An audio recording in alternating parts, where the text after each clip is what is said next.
What is going on, Jet fans? Matt O'Leary back with another video. In today's video, I want to talk about two things. One, the New York Jets meeting with Mike Williams on Monday, and number two, the Tyron Smith deal and how that has a major impact for the New York Jets in the 2024 NFL Draft. So we'll put a pin in Tyron Smith, the big signing from late last night. A little Friday night action for you, things you absolutely love to see. But while that news was breaking, we also got some news that the Jets will be meeting with wide receiver Mike Williams on Monday. They are one of two teams who are meeting with the former Los Angeles Chargers wide receiver. He was cut after the 2023 season, a cap casualty. The Los Angeles Chargers are doing a little bit of a facelift with trading some guys away. Keenan Allen out for a fourth-round pick.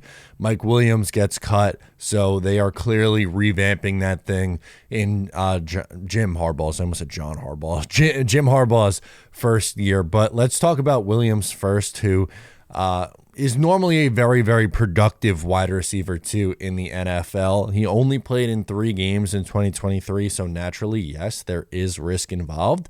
He had an ACL injury. Luckily, it was early in 2023. As I said, he only played in the 3 games, so he is very far along in his recovery process at this time.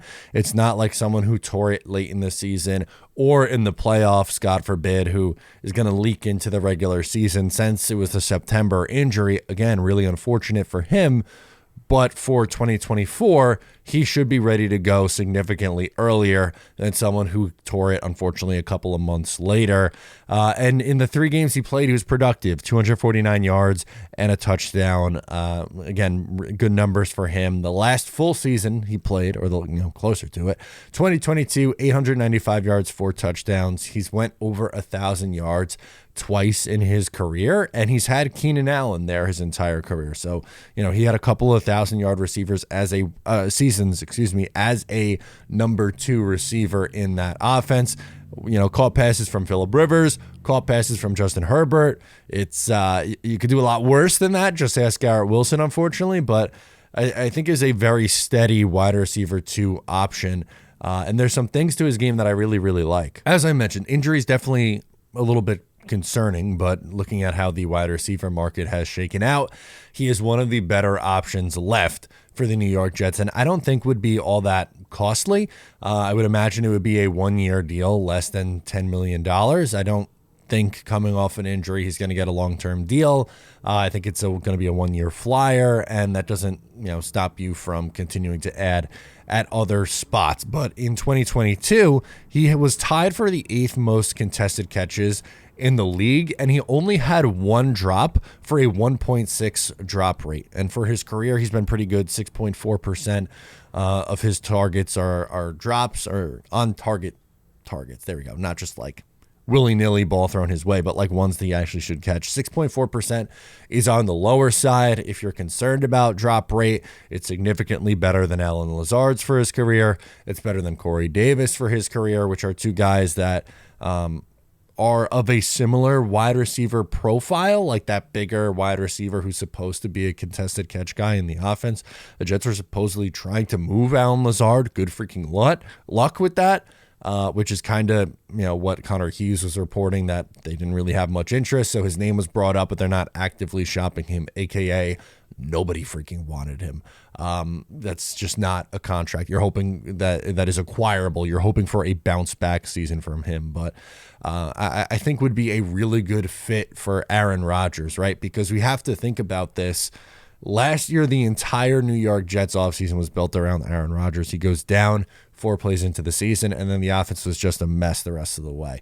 But someone like a Mike Williams, I would imagine, while probably not an 1,000-yard receiver in this offense, because there's going to be heavy focus on Garrett Wilson, at least in my opinion, he could still be 750 plus, and I would think be a high touchdown guy, like 7-8 touchdowns as a wide receiver too, just because of his ability in the red zone. I think he would have a lot of red zone production, and the Jets were a historically bad red zone team last year. Again, some of that has to do with Aaron Rodgers being out and them going with either Zach Wilson, Trevor Siemian, or Tim Boyle. But I'm all about making life as easy for not only Aaron Rodgers, but Nathaniel Hackett as possible. I think it'd be a wise decision to add a player like this to the offense. As I mentioned, last night did a reaction video, just a quick hitter.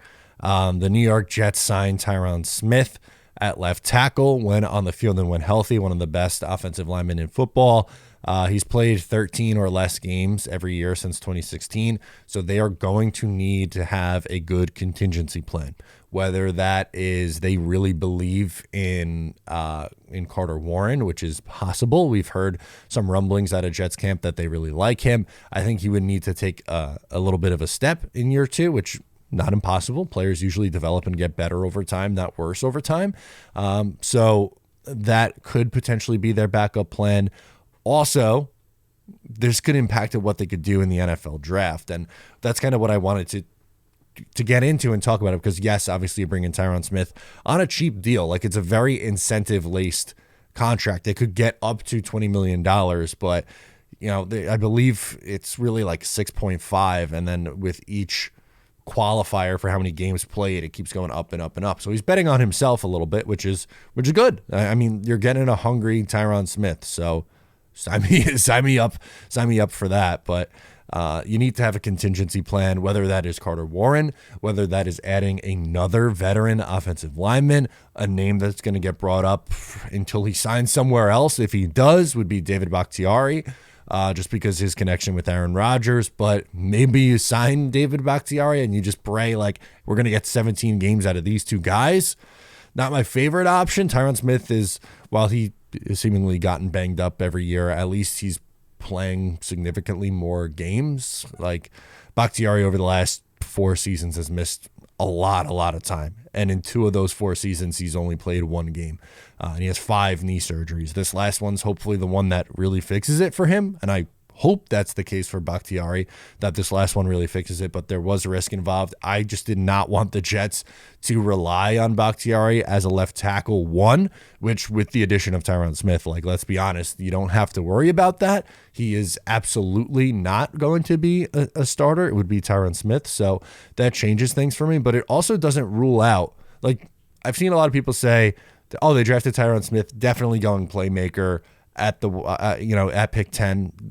Let's talk about that. Really, my interpretation of the Tyron Smith move, and especially if they sign Mike Williams, they're meeting with him. They seem like there's one of 2 teams in on him, and I think the Jets would be a better option. So especially if they sign Mike Williams, that means they could go any direction in the NFL draft, which is intriguing. I like that. I like to have flexibility where everyone in the world doesn't know what you're going to do. Leading up to, free agency and all the mock drafts from January to now, almost every single one has had them take an offensive tackle. Why? Because they had literally 2 starters on the offensive line, and it was a debate whether AVT was going to play tackle or guard. So you were going to need major help on this offensive line. They go veteran heavy. They bring in Tyron Smith. They bring in Morgan Moses. They sign John Simpson. So they don't have to go offensive tackle, but they could still do it. I'm not saying rule it out. I think it's just, it again allows them that flexibility, because let's be honest, Tyron Smith and Morgan Moses are both on the last year of their deal. Tyron Smith got a 1-year deal. Morgan Moses is in the final year of a 3-year contract. Both are over 30 years old, and neither are long-term answers at the position, which is fine. Like, the Jets are going for it this year and next year with Aaron Rodgers. If they wanted to go veteran heavy on the offensive line, that's totally fine. But if there's a tackle there that they really like in the first round, whether it's at 10 or a trade back scenario, that's still on the table for them to grab one.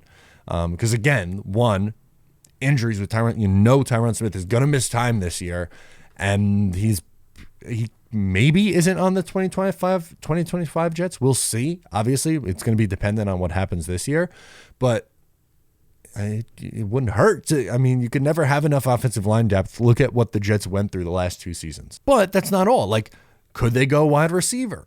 Absolutely. Even if they still sign Mike Williams, they could go playmaker. They could go Roma Dunze. They can go the other receiver out of LSU, not Malik Neighbors. His name is escaping me right now. It doesn't matter. But moral of the story, is they could go wide receiver. They can go Brock Bowers, who I know a ton of Jet fans are really, really big on, which is fine. And then I get the other side of the aisle who goes, well, that's just you can't take a tight end, and Tyler Conklin and Jeremy Ruckert should be good. Totally get that, but you got to look at Brock Bowers as a weapon. You could use him as a big slot. You could line him up in the backfield. You could line him up out wide. There's really a lot that he does in an offense. So don't just ignore Brock Bowers because you see tight end and be like, oh, like you can't take him. He's a weapon. It would be adding another piece to this offense. And I could really see the Jets going any direction there. One, because I said on the offensive line, because they don't have long-term answers at tackle, and they could still use tackle and depth on the line. Tight end, specifically Bowers, because they were supposedly very high on Michael Mayer last year. And adding another weapon to this offense, and Aaron Rodgers usually loves to use tight ends, would be interesting. And then wide receiver as well, because maybe they feel like, hey, we used enough resources in free agency to fill up the offensive line to a spot where we're comfortable. And this is a time where we need more playmakers, and maybe they prefer a wide receiver. Maybe Rome Odunze makes it there or whoever, and you go from there. Or you could trade back, which is something that Joe Douglas hasn't done yet in the first round at least. And I'm not opposed to that. You can move back and go wide receiver or offensive line or whatever. There are many, many, many, many options now in the NFL draft for the New York Jets, which a couple weeks ago didn't feel like that was the case. It felt naive in a way to go away from offensive line because, hand up, I didn't think they would be able to fill all three needs on the offensive line, or three new starters all through free agency. They got creative and did it. They did the Morgan Moses trade. They signed two veterans to play on the left side of the line in Simpson and Williams. So we'll see. They got options, and options are good. Let me know your thoughts down below in the comments. Once again, I'm Matt O'Leary, and I will catch you next time. Go Jets.